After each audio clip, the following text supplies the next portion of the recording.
Elasticity की तरफ चल रहे हैं। ओके, पहला हमारा था यंग्स मॉडुलस ऑफ इलास्टिसिटी। दूसरा मेरे पास है बेटा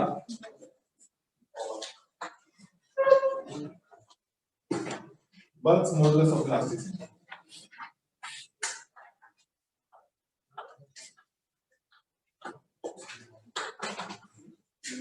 बल्क्स मॉडुलस ऑफ इलास्टिसिटी। देखो कोई भी मॉडुलस है इलास्टिसिटी का, मैंने बताया था सीधी सीधी सी बात करके क्या होता है, स्ट्रेस अपॉन स्ट्रेन होता है, ठीक है ना। तो नॉर्मल स्ट्रेस की बात कर रहे हैं तो हमने कहा था नॉर्मल स्ट्रेस के साथ एक लॉन्गिट्यूडिनल स्ट्रेन हो सकता है या फिर दूसरा कौन सा हो सकता है, वॉल्यूमेट्रिक स्ट्रेन हो सकता है। तो नॉर्मल स्ट्रेस के साथ लॉन्गिट्यूडिनल का रिलेशन हमने यंग्स में देख लिया, यंग्स मॉडुलस ऑफ इलास्टिसिटी में। तो जो बल्क मॉडुलस ऑफ इलास्टिसिटी होता है ना, या तो हम उसको बी से डिनोट करते हैं या उसको हम के से डिनोट करते हैं, बी से डिनोट करते हैं या के से डिनोट करते हैं, ठीक है ना। दोनों सिंबल यूज किए जा सकते हैं। एंड ये होता है हमारे पास again it is normal stress upon volumetric strain, normal stress upon volumetric strain होता है। जैसे मान लीजिए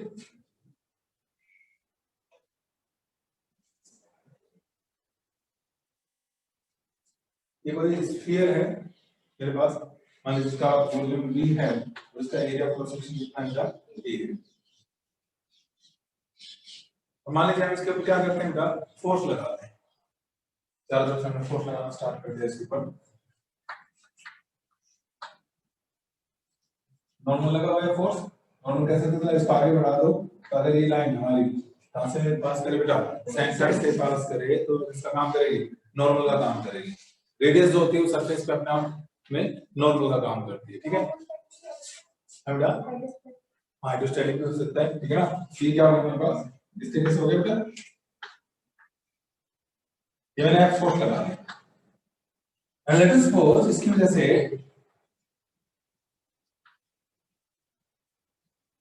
the new volume becomes v minus d volume, है ना। आप अगर इस तरीके से फोर्स बढ़ाएंगे तो वॉल्यूम की वैल्यू क्या हो जाएगी, कम हो जाएगी, नहीं हो जाएगी, ठीक है।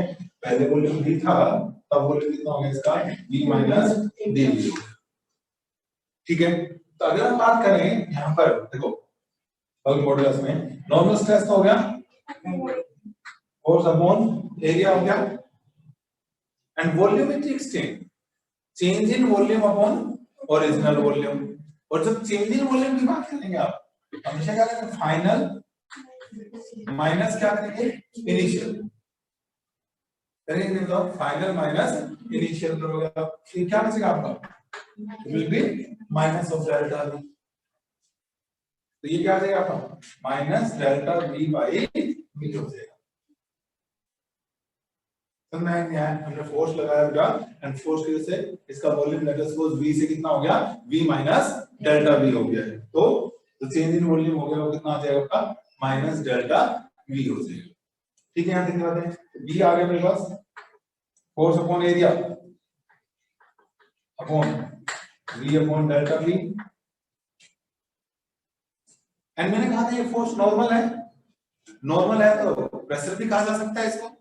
मैंने कहा था स्ट्रेस और प्रेशर में डिफरेंस यही है, स्ट्रेस में फोर्स जो है वो नॉर्मल भी हो सकता है और फोर्स कैसा हो सकता है बेटा आपका, टेंजेंशियल भी। लेकिन तो नॉर्मल का एक कंपोनेंट है, नॉर्मल फोर्स दिखा रहा हूं मैं, ये किसके बराबर होगा बेटा, प्रेशर के। तो हम इसको यूं भी लिखते हैं, v equal to minus p v upon delta v, but this p is increase in pressure, ठीक है। मान लीजिए मैंने कोई फोर्स नहीं लगाया था तो और कुछ नहीं, तो पहले कौन सा एटमॉस्फेरिक प्रेशर तो था ही था इसके ऊपर, ठीक है। और अब मैंने फोर्स लगाने के बाद आप प्रेशर कितना हो गया, P नॉट प्लस P हो गया। तो सही मायने में P क्या चीज है, चेंज इन प्रेशर कह सकते हो आप, इंक्रीज इन प्रेशर कह सकते हो। इसलिए बहुत बार इसको ऐसे लिखा जाता है, कई लोग इसे डेल्टा P भी लिखते हैं, ज्यादा बेटर भी है, कंफ्यूजन नहीं होता है ना। तो ठीक है, जनरली बुक्स अभी तो फिलहाल ये लिख के चलती है, लेकिन बेटर होता अगर हम इसको कैसे लिखते हैं, क्यों, तो कंफ्यूजन ही नहीं रहता। It is increase in pressure. एक बार हम अपने नोट्स को देखेंगे, थोड़ा सा आगे चलेंगे। देखो बल्क मॉडुलस में कहता है कि normal stress upon volumetric strain है, और मैंने बताया था कि किसके अंदर होता है, with in the elastic limit हमने स्टडी करना होता है, ओके। तो F बाई ए और ये सब लिखा गया है यहाँ पर। तो यहाँ P देखो, मैंने बताया भी है, here P is मीडिया को इक्वेशन के सामने लिखा हुआ है इंक्रीज इन प्रेशर होता है, और बेटर इसलिए बिल्कुल नीचे जगह है ना, यूपी इस फॉर्म में भी लिखी हो इसको, आगे काम आएगा। बी जो होना चाहिए वो किस फॉर्म में होना चाहिए, बी जो होगा it must be like minus delta P into B by delta B.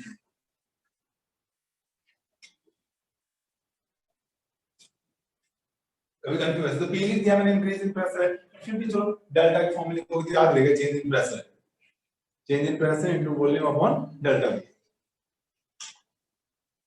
Negative का मतलब, नेगेटिव साइन का मतलब है क्या, pressure will increase volume will decrease, pressure increase और वॉल्यूम की वैल्यू क्या होगी, डिक्रीज।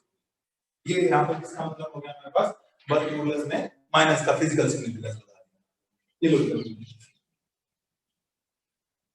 ओके, यूनिट वाइज तो वही हो जाएगी बेटा, जो प्रेशर की होती है स्ट्रेस की होती है, v से कट जाएगा, ये वही आ जाएगा न्यूटन पर metre square m1 l-1 p -2 हो जाएगा। कोई दिक्कत, ठीक है। तो ये हमारे पास बल्क मॉडुलस है। नेक्स्ट देखो क्या है,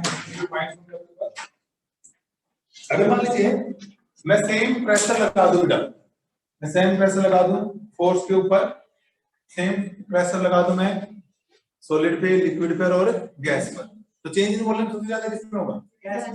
बड़ा सिंपल सा क्वेश्चन है कि चेंज इन वॉल्यूम जो होगा,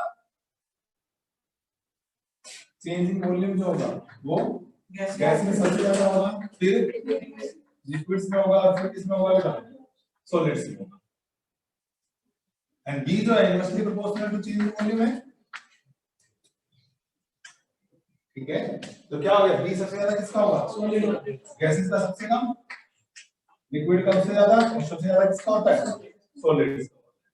इसका मतलब क्या होगा, solids are most elastic and gases are least elastic, ठीक है ना। जिसका मॉडुलस ऑफ इलास्टिसिटी जिसके लिए कम हो जाएगा वो कम इलास्टिक, और जिसके लिए ज्यादा होगा वो ज्यादा इलास्टिक हो गया। तो जो सॉलिड्स हैं these are most elastic and gases are least elastic, ठीक है। सोचो जैसे आपने यंग्स मॉडुलस में कहा था, Young's modulus can be defined for solids only, क्योंकि इसमें आपने कहा चेंज इन लेंथ की बात है जी, और चेंज इन लेंथ तो सिर्फ सॉलिड्स का हो सकता है, लिक्विड और गैसेस में चेंज इन लेंथ हो ही नहीं सकता। ओके, अब what about bulk modulus, solid and liquid, क्यों वॉल्यूम का गैस गैस का वॉल्यूम डिफाइन, कंटेनर का होता है उसमें पिस्टन लगा के आप कहते तो वॉल्यूम ऑफ द गैस, हमने क्या जो कंटेनर का वॉल्यूम होता है वही तो उसका माना जाता है गैस का। पिस्टन नहीं लगाते ऐसे बड़े पढ़ते हो इसमें, पिस्टन को कंप्रेस कर दिया, गैस एक्सपेंड हो तो वॉल्यूम चेंज होता है तीनों में। तो ठीक है, बल्क मॉडुलस जो होता है बेटा, it is well defined for solids, liquids as well as gases के लिए हमने इसको वेल डिफाइन किया हुआ है। ओके, साइड में लिखा है परफेक्टली रिजिड बॉडी और मैं बताया चेंज इन वॉल्यूम 0, तो बल्क मॉडुलस की वैल्यू क्या हो जाएगी बेटा, इनफाइनाइट, फाइनाइट हो जाएगी। यंग्स मॉडुलस की भी फाइनाइट होती है रिजिड बॉडी के लिए, बल्क मॉडुलस भी क्या होता है बेटा, इनफाइनाइट होता है, ठीक है। अब कुछ हमारे पास ये प्रोसेस है, देखो जैसे फॉर एग्जांपल हम आइसोथर्मल प्रोसेस केमिस्ट्री में पढ़ते हैं, एडियाबैटिक प्रोसेस की बात करते हैं, आइसोबैरिक एंड आइसोकोरिक प्रोसेस की हम बात करते हैं, ठीक है। मैं चारों के बारे में थोड़ा थोड़ा बात करूंगा, लेकिन उससे पहले एक विचार आते हैं आपको ना, ये चेंजिंग ऐसे क्वेश्चंस मिलेंगे, चारों प्रोसेस को छोड़ के उसके बारे में कुछ लिखेंगे थोड़ा सा। ओके, अब पहले ये क्वेश्चन आएंगे, जैसे स्फीयर है बेटा, है ना, अब उसको किसी ओशियन में अंडर वाटर एच डेप्थ तक लेकर गए हैं, तो जब एच डेप्थ तक लेकर जा रहे हो तो प्रेशर क्या हो रहा है आपका, चेंज नहीं हो रहा है, ठीक है। तो केमिस्ट्री वालों ने शायद बढ़ा भी दिया होगा, ये फार्मूला होता है एच डेप्थ, उसकी लेंथ 0 है, केमिस्ट्री वाले से बढ़ाते होंगे, चेंज इन प्रेशर होता है h rho g, ऐसे dg कहते हैं, मैं थोड़ी सी नोट करता हूं, आगे दो चार दिन में हम भी अपना प्रूव कर लेंगे कहां से आ रही है। मीन टाइम्स के क्वेश्चंस करने के लिए समझ से उधार ले लिया ये फार्मूला, h dg या h rho g होता है, ये फार्मूला आपको जरूरत पड़ेगी, ठीक है। कुछ क्वेश्चंस में आपको कंप्रेसिबिलिटी दी गई होगी, एक टर्म दी गई होगी कंप्रेसिबिलिटी, तो कंप्रेसिबिलिटी का सिर्फ इतना मतलब उससे आप बल्क मॉडुलस निकाल सकते हो।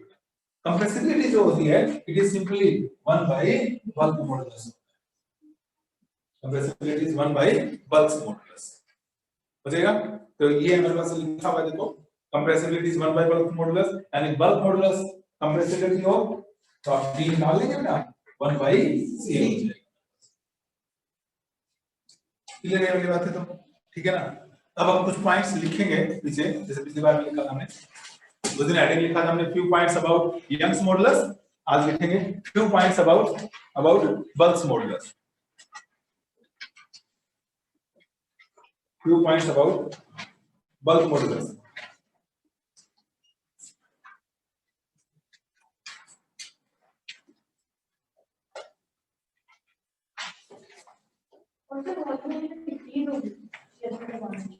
प्रेशर बढ़ाने से वॉल्यूम डिक्रीज हो रहा है। हाँ चलो, for given mass of the gas या कोई given mass of the liquid gas, ठीक है ना, ये कंडीशन है कि फॉर द गिवन मास की बात करें ना, इस वॉल्यूम से एक टाइम के बाद वो बॉल्स पे जाएगा जो भी, तो प्रेशर बहुत ज्यादा हो जाएगा। नहीं, आपने बढ़ा के विद इन इलास्टिक इतना तो लगाना ही नहीं बस। मैं बार-बार बोला, शुरू से बोलता आ रहा हूं कि आप जो भी कंडीशन लगा रहे हैं, जितना फोर्स लगाएंगे आप विद इन इलास्टिक लिमिट, जो इलास्टिक लिमिट तो क्रॉस ही नहीं करनी है, बस्टिंग का केस हमारे केस में आएगा ही नहीं। ओके, ठीक है ना, and this is very slight change in diameter और रेडियस, ठीक है ना। तो फर्स्ट पॉइंट हम करें, चलो ये स्टार्ट करते हैं। Fractional change in radius, fractional change in radius of sphere when pressure is applied, no?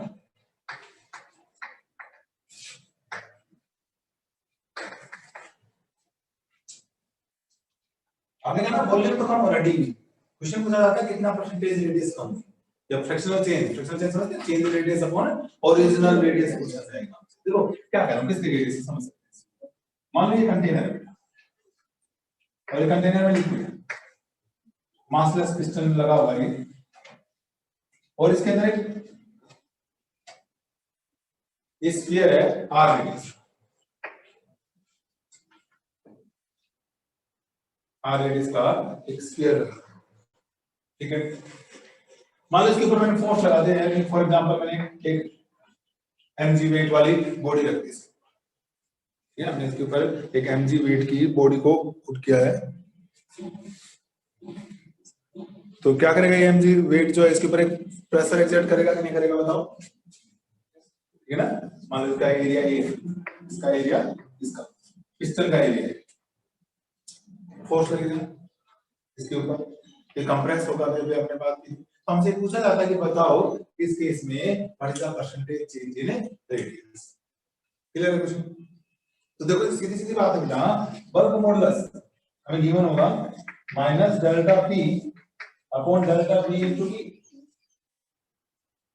मैं पूछूं आपसे डेल्टा पी बाई बी निकालेंगे यहां से पहली बात तो minus delta P by B. Can you tell me what is the change in pressure in this case? mg upon a, pressure क्या होता है, force upon area। लिक्विड की खास बात है बेटा, लिक्विड के किसी एक पॉइंट पर प्रेशर बढ़ा दो तो that pressure is equally transmitted to all other points inside the liquid, equal transmission होता है प्रेशर का, ठीक है। तो कितना प्रेशर चेंज हुआ यहाँ पर, बिल्कुल ठीक बात है, चेंज इन प्रेशर हुआ बेटा फोर्स mg अपॉन एरिया, कितना हो गया, a हो गया,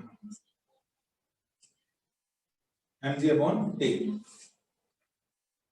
ठीक है। यहां पुट कर दें तो क्या आ गया आपका minus mg by ab, 1 by b तो कंप्रेसिबिलिटी भी होती है, ये आ गया फ्रैक्शनल चेंज इन वॉल्यूम आ गया बेटा,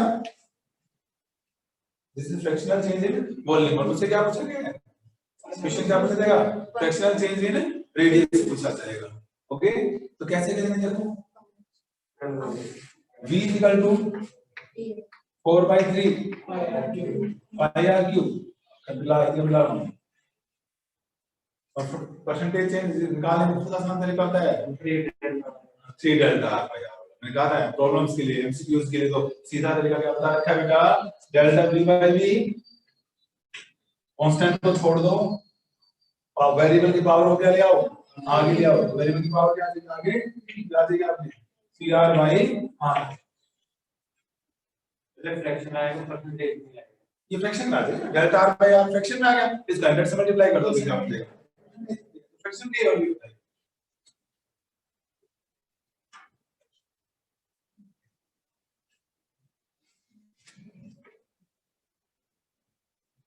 इस टूल को ना निष्ठा वहां से नहीं दिखाई दे रहा तुम लोगों को, तो यहाँ डाल दो इसमें, इस दीवार पर डालो।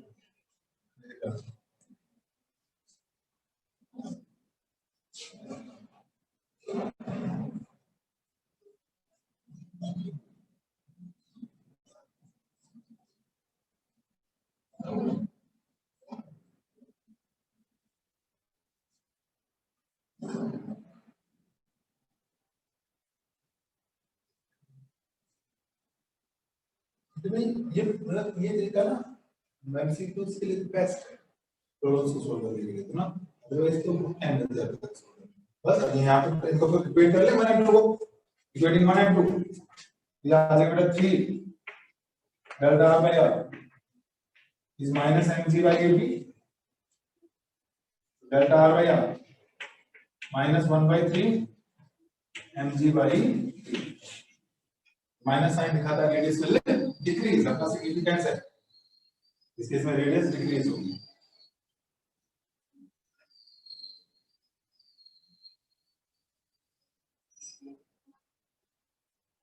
एक क्वेश्चन इसकी बजाय क्या होता एच डेफ तक लेकर गए स्फीयर को सेम पूछता, तो उसमें बस क्या होता है एच डेफ तक ये जो डेल्टा पी लिखा था एम जी बाई ए की बजाय एच रो जी, बाकी सारे स्टेप सेम होते, चेंज इन प्रेशर के जो इक्वेशन है वो आपके लिए क्या हो जाती है बेटा चेंज, ठीक है।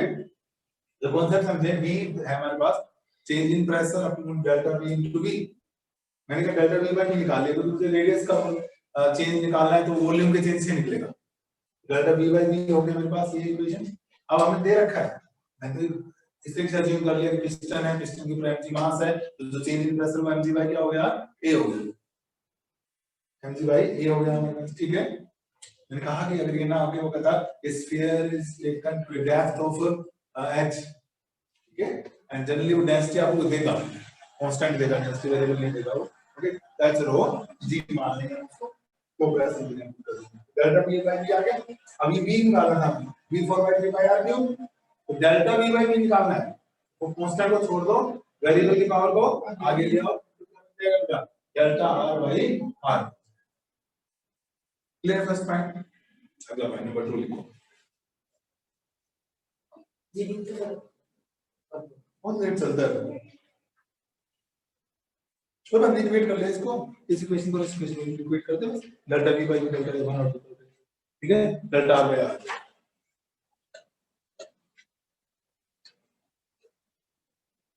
सेकंड पॉइंट देखो बेटा,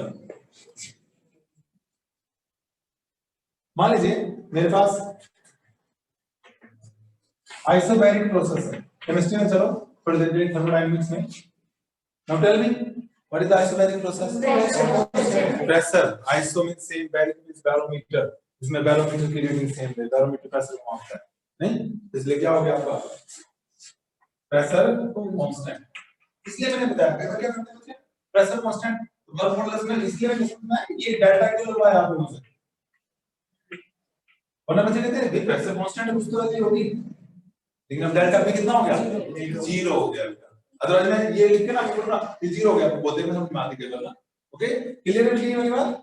आइसोबैरिक प्रेशर कांस्टेंट तो delta pressure change in pressure 0, तो बेटा आइसोबैरिक के लिए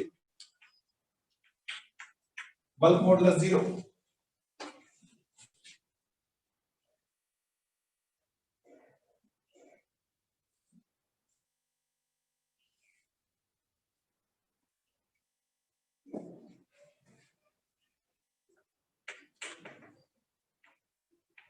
आइसोकोरिक वॉल्यूम कांस्टेंट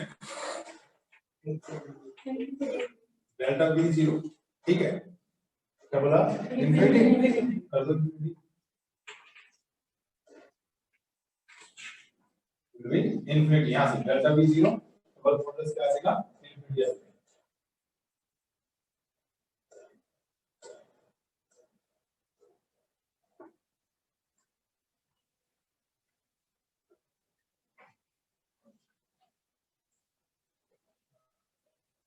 और कौन सा प्रोसेस पढ़ते हो केमिस्ट्री में, आइसोथर्मल,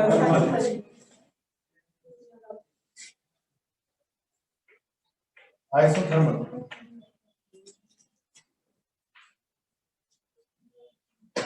टेम्परेचर टेम्परेचर कांस्टेंट, लेकिन टेम्परेचर से ज्यादा मुझे तो डायरेक्ट तो पीवी में वर्क मॉडुलस प्रेशर बोल लेते हैं। What is relation for PV? PV is equal to NR PV is equal to NRT, N भी कांस्टेंट, आर भी कांस्टेंट, डी भी constant, PV is equal to constant लिख दूं? यस, ठीक है। या चलो आपकी बात मान लेते हैं, आप कहते हैं PV is equal to NRT, P ठीक नहीं है, हमारे पास क्या हो गया एनआरटी बी।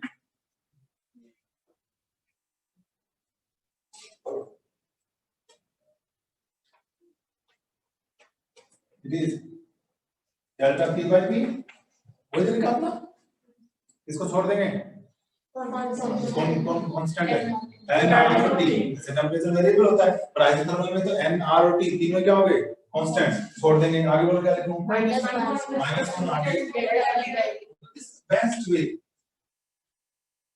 अदरवाइज इसका डिफरेंशिएशन करते रहो टाइम लगेगा, ठीक है। और दिस इज हमारे पास देखो, थोड़ा सा रीअरेंज कर लो बहुत टर्म्स को, डेल्टा पी, इस v को इधर ले आया, डेल्टा पी ये देखा मैंने टर्म्स को रीअरेंज किया, डेल्टा पी इनटू v ऊपर चला गया, डेल्टा v नीचे माइनस इधर, उधर p चला गया। देखो क्या बल्क मॉडुलस बन गया क्या, डेल्टा या फिर वो जो बल्क मॉडुलस की वैल्यू जिसमें डेल्टा पी की वैल्यू पुट कर देना, एक ही बात है सीधा ये आ गया बेटा, bulk modulus for isothermal process is equal to pressure, and pressure तो वेरिएबल रहता है, आइसोथर्मल में प्रेशर बोलोगे तो दोनों क्या रहते हैं वेरिएबल, तो अलग अलग टाइम पे बल्क मॉडुलस क्या होगा अलग अलग होगा, फिक्स नहीं रहेगा कैसा यहाँ पर, ठीक है आइसोथर्मल प्रोसेस में।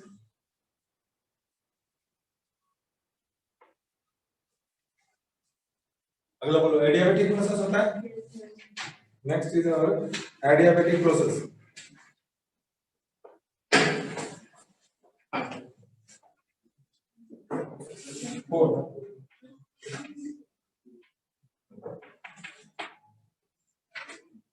कोई क्वेश्चन? हीट ट्रांसफर जीरो होती है, ठीक है, कंडीशन तो ठीक बता रहे हो आप मुझे, हीट ट्रांसफर जीरो होती है, बट मेरा एक सीट में तो है नहीं बिल्कुल भी, मेरा तो प्रेशर वॉल्यूम का रिलेशन चाहिए मुझे, PV gamma is equal to constant, PV gamma is equal to constant, अगर पढ़ाया तो ठीक है, नहीं तो कोई बात, लेटर में पढ़ा दूंगा आपको। गामा होता है सीपी बाय सीवी, याद आ जाएगा आप लोगों को वैसे ना, गामा होता है सीपी बाय सीवी, मैं बहुत ज्यादा डिटेल में नहीं जा रहा हूं, specific heat at constant pressure, specific heat at constant volume, तो गामा 1 से बड़ा है कि छोटा? सीपी हमेशा सीवी से बड़ा होता है, केमिस्ट्री नहीं पढ़ी, थर्मोडायनामिक्स नहीं पढ़ी, कुछ नहीं पढ़ी, कुछ नहीं पढ़ी, चलो कोई बात नहीं, नहीं भी पढ़ी, फिलहाल ये मान लो एक कांस्टेंट है जिसकी वैल्यू 1 से बड़ी होती है, ठीक है, ओके, करके दिखाओ मुझे, ब्लॉक मॉडुलस निकाल के बताओ, मुझे देर समझा रहा हूं क्या समझना है।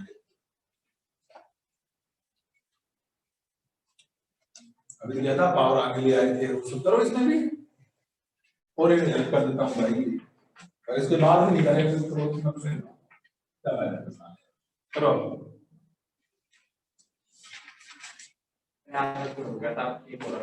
नहीं नहीं बस तो बताएंगे, इसके बाद एक स्टेप आगे करके ज्यादा सोल्व हो गया, अभी तो करना है -1 था, इसको क्या था -1 किसका नाम है, क्या है बल्क मॉडुलस कितना है, खाली गामा नहीं, गामा डिसाइड कर लो, gamma gamma by B, gamma into P, gamma by B, देख ले gamma into P, gamma into P बहुत सारी बोल आ गई, माना करो जबरदस्त, इसमें देखा जाएगा एक छोटी है जिनका न्याय उनकी बोल और अगर उसका नोटा के बोर्ड से ज्यादा एक ऑप्शन बनाई गई है नोटा, नन ऑफ दीज, ठीक है ना, लेकिन फिर भी क्या है उसको ज्यादा बोल देते हैं कंप्लीट, ठीक है ना। अरे बेटा देखो इसको क्यों नहीं आया, डेल्टा पी बाय पी अभी अभी 4 बार चीज यूज कर चुका मैं, कांस्टेंट को छोड़ दो, वेरिएबल वॉल्यूम में ना पावर आगे लाओ, कितनी आगे माइनस गामा, और this is delta V by V, इतना आसान तरीका बता रहा हूं मैं, पावर को आगे ले आओ बेटा, अदरवाइज तो बहुत लेंथी तरीके हैं, इसका पार्ट्स में डिफरेंशिएशन किया जाता है और टाइम कंज्यूमिंग होता है। प्रॉब्लम्स तो कैसे सॉल्व करोगे? प्रॉब्लम्स के लिए तो वो लेंथ की मेथड में करवाऊंगा, तो ये तो सिर्फ प्रॉब्लम्स के लिए करवा रहा हूं। मैंने तुम्हें पहले बता दिया है बल्क मॉडुलस SS + 1 से हट भी गया है। आज जब भी SS + 1 की बात करें तो इन सब डिटेल में जाने की जरूरत नहीं होती है। इसे प्रॉब्लम्स के लिए करवा रहा हूं मैं तुमको, तो समझो बेसिकली मैं क्या करवाना चाह रहा हूं। डेल्टा P/P, अब ये तो बहुत बार यूज हुआ कि कांस्टेंट छोड़ दिया बेटा माइनस गामा डेल्टा V/V हो गया। तो अब रीअरेंज कर लो टर्म्स को, नहीं तो डेल्टा P देखो, सॉरी V को इधर ले जाओ, क्या है डेल्टा V को इधर ले जाओ, ये इधर चला गया, ये इधर आ गया, माइनस इधर ले आओ, उधर क्या बचा? तो ये देखो क्या बन गया, बल्क मॉडुलस बन गया कि नहीं बन गया भाई? ये क्या आ गया हमारे पास? बल्क मॉडुलस आ गया। ये क्या आ गया? बल्क मॉडुलस और एडियाबैटिक प्रोसेस दिस गामा।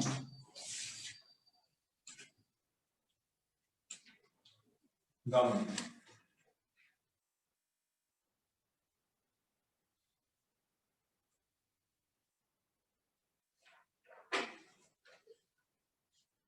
ठीक है। अल्टीमेटली अगर आपको ये याद करना पर इसलिए करवाए जाते हैं डेरिवेशन से छोटी छोटी बातें कि भूल जाओ तो 2 मिनट में आप करके देख सके, क्योंकि बहुत मुश्किल चीजें तो है नहीं है। ओके नेक्स्ट, आप कह रहे हैं कि जब प्रेशर बढ़ाते हैं हम तो वॉल्यूम को अफेक्ट करता है, और जब वॉल्यूम इफेक्ट होता है तो डेंसिटी भी इफेक्ट होगी। मास ऑन वॉल्यूम, मास तो कांस्टेंट रहता है, वॉल्यूम चेंज हो रहा है, वॉल्यूम चेंज हो रहा है तो साथ में क्या चेंज होगी बेटा? डेंसिटी भी तो चेंज होगी। ओके तो क्या हो गया हमारे पास, देखो देखो आगे effect on density.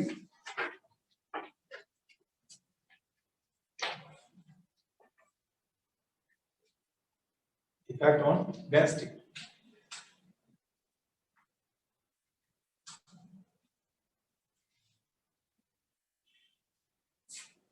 Rho mass on volume करो, फ्रैक्शनल चेंज इन डेंसिटी निकालो, fractional change in density delta rho by rho, एक लाइन मास क्या है? कांस्टेंट है माइनस dV बाई V। देखो ठीक है कि आप तो आ जाना चाहिए तो याद नहीं क्या हुआ, देखो बेटा इसको वही चीज रो एम एक ही तरीका से करवा रहा हूं बार बार ताकि याद हो जाएगा। तो फ्रैक्शनल चेंज के लिए सीधा क्या बता रखा है? Delta rho by rho, mass constant है छोड़ दो बेटा, -1 delta V by V, delta new density minus old density कर दूं, new minus rho density, new density, rho is old density and this is बेटा बल्क मॉडुलस था minus delta P into V by delta V। Delta V by V की value आ जाएगी यहां से V by minus भी cut के चले, माइनस तो यहां है ना, देख लो गलत लिख दिया, ये इधर क्या है? Delta P by V, change in pressure upon bulk modulus.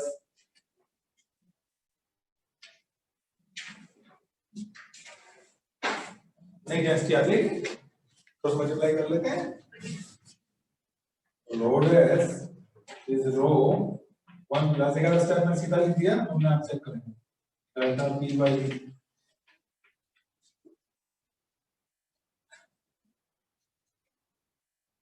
एक बार यहाँ ले जाओगे इसको, अगले स्टेप में इसको ले जाकर प्लस कर देंगे बेटा,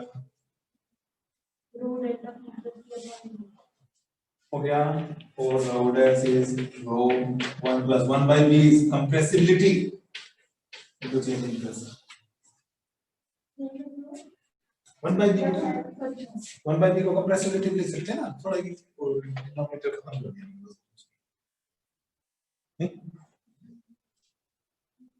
क्या कर रहा है? कहां पर इस वाले के बाद ये कैसे आ गया? ठीक है ये भाई इसको रीअरेंज कर दिया, इसको इधर ले गया एक स्टेप में, अगले स्टेप में इसको प्लस कर दिया, तो भाई प्रेशर बढ़ाओ, प्लस आ गया तो प्रेशर बढ़ेगा तो डेंसिटी भी बढ़ेगी। क्यों बढ़ेगी? तो प्रेशर बढ़ेगा तो वॉल्यूम क्या होगा? कम होगा, वॉल्यूम कम तो प्रेशर ज्यादा। ठीक है, आगे क्या बोलोगे? एनजीटी ज्यादा, प्रेशर ज्यादा, वॉल्यूम कम एंड डेंसिटी वो यहाँ से पता चला प्लस का साइन, ठीक है। तो ये दूसरा मॉडुलस आ गया बल्क मॉडुलस में मैक्सिमम क्वेश्चन, और कह लो कि अगर सारे क्वेश्चन में कंट्रीब्यूशन देखा जाए 100 क्वेश्चन हैं, ठीक है ना, तो वैसे 60 क्वेश्चन 60 क्वेश्चन तक के लिए मॉडुलस, ठीक है, 30 क्वेश्चन बल्क मॉडुलस होते हैं, तो बाकी जो कुछ बच गया ना इसमें वो सारा 10 क्वेश्चन के लिए। तीसरा मॉडुलस पढ़ रहे हैं, ज्यादा से नहीं देख दो लाइन में समझ लेंगे।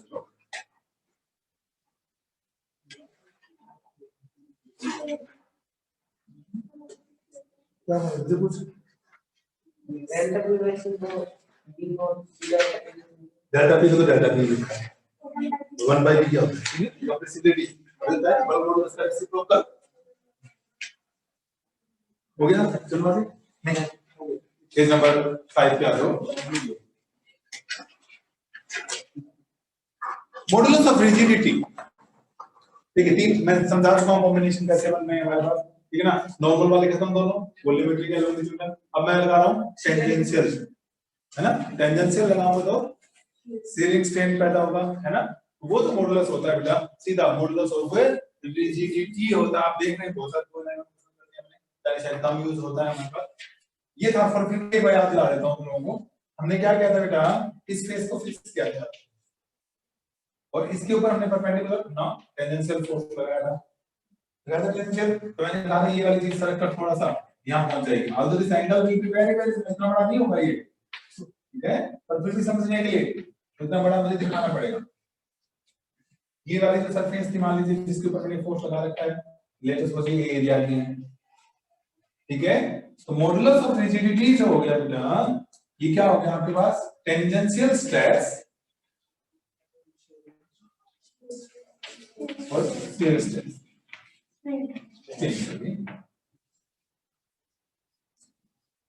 ये तो फोर्स अपॉन एरिया हो गया, this is force upon area, ये इस थीटा से डिनोट किया था कि क्या बताओ, ये क्या आ गया थीटा, थीटा का फार्मूला क्या आ गया बेटा, एफ अपॉन ए, एफ अपॉन ए थीटा। क्या जो मॉडुलस ऑफ रिजिडिटी है सॉलिड के लिए हो गया, लिक्विड के लिए हो सकता है, क्या लिक्विड पे टेंजेंशियल फोर्स लगाया जा सकता है, क्या गैसेस पे लगा सकता हूं, it is again valid for solid, tangential जो फोर्स होता है सिर्फ किस पे लग सकता है, सॉलिड पे लग सकता है, लिक्विड और गैसेस पे नॉर्मल फोर्स लगा सकते हैं, ओके। इसका मतलब सॉलिड एक ऐसी स्टेट है जिसके लिए तीनों मॉडुलस होते हैं, और बल्क मॉडुलस एक ऐसा मॉडुलस जो तीनों स्टेट के लिए होता है, समझ गए। सॉलिड्स के लिए यंग्स मॉडुलस भी होता है, बल्क मॉडुलस भी, और मॉडुलस ऑफ रिजिडिटी होता है, इसलिए they are the most elastic. मैं बार-बार बोल रहा हूं पहले दिन से, फिजिक्स में इलास्टिसिटी का मतलब अपनी ओरिजिनल पोजीशन पे बना रहना होता है, ना कि खींचना होता है, समझ में आ गया। तो सबसे ज्यादा अपनी ओरिजिनल सबसे कम डिफॉर्मेशन किसमें होती है, सॉलिड्स में, इसलिए सॉलिड्स हमारे सिस्टम में मोस्ट इलास्टिक है, क्योंकि उनमें तीनों, साइंटिफिक लैंग्वेज में बोलो, because all the three modulus are defined for solids, ठीक है। मैंने कुछ ना डॉट प्रोडक्ट और क्रॉस प्रोडक्ट की वीडियोस डाले just for your knowledge, revision के लिए आप देखना चाहें देख सकते हैं, I have prepared those for college purpose ना, ठीक है ना, पर वो तुमसे लगा और अब तो वेक्टर्स की और भी मैंने नॉलेज देनी, तो वो अब तुम्हारे बियॉन्ड तुम्हारे सिलेबस आ जाएगा, वो नहीं टच करूंगा, तो मुझे लगा कि ये दोनों तुम्हारे सिलेबस का है, बाय चांस कितने स्केलर प्रोडक्ट वेक्टर प्रोडक्ट पढ़ सकते हो, ठीक है ना।